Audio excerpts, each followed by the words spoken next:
akan terlerai. Ikatan Islam ini satu demi satu, yakni akan terpisah. Sehingga tak terikat Islam itu. Yang menjadi sebab tertuduhnya Islam teroris, ganas, sehingga melahirkan Islamofobia.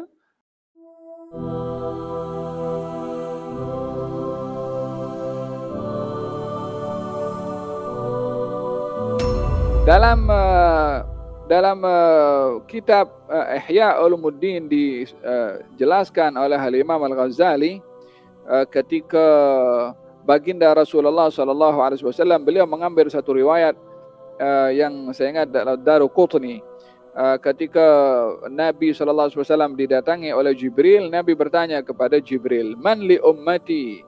Ya Jibril, siapa yang jaga umatku wahai Jibril? Ini masa akhir-akhir hayat Nabi, Nabi tanya tentang umatnya. Hanya bahasanya dalam riwayat itu tidak disebutkan ummati.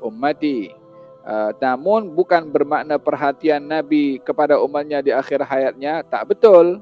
Itu juga yang disoal oleh Nabi kepada Jibril, siapa yang jaga umatku? Ini perhatian Nabi terhadap umatnya. Hada berkenaan dengan penghujung kalimat yang diungkapkan oleh baginda Rasulullah SAW. Pertama, Nabi mengatakan as-salah wa ma malakat ittaqullaha fima malakat aymanukum. Jaga salat.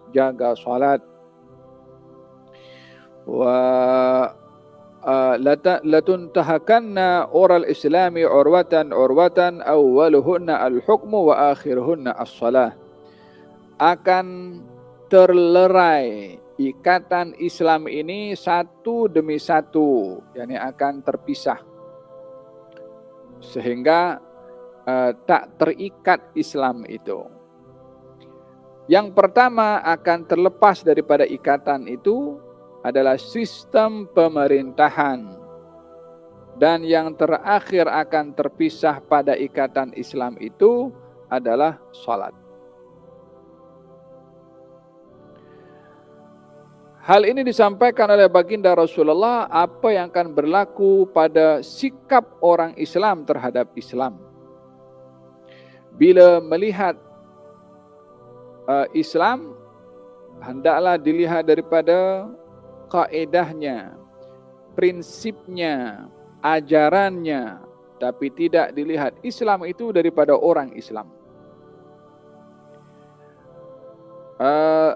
Rosaknya image Islam itu lebih dirosak oleh kalangan orang Islam sendiri berbandingkan upaya bukan Islam untuk merosakkan Islam. Yang menjadi sebab tertuduhnya Islam teroris, ganas, sehingga melahirkan Islamofobia adalah tindakan daripada orang Islam sendiri. Sehingga tidak akan dinampak jamalul Islam, indahnya Islam, kecuali orang Islam sendiri yang menampakkannya.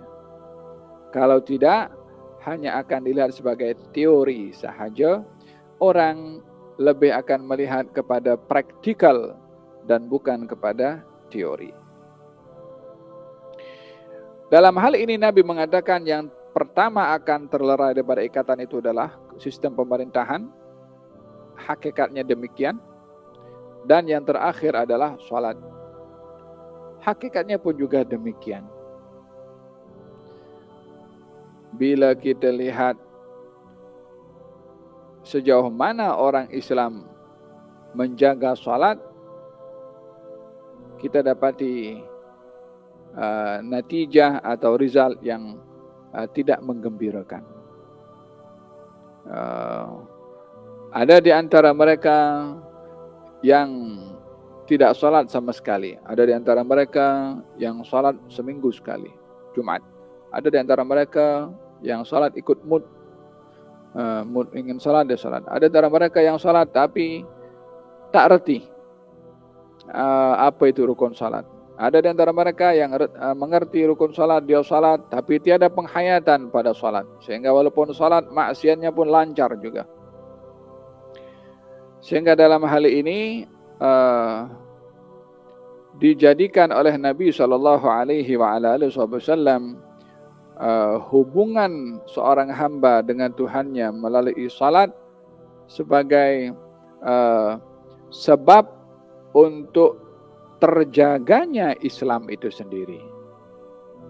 Yang kalau salatnya sudah runtuh diabaikan, maka terabaikanlah Islam daripada orang-orang Islam sendiri.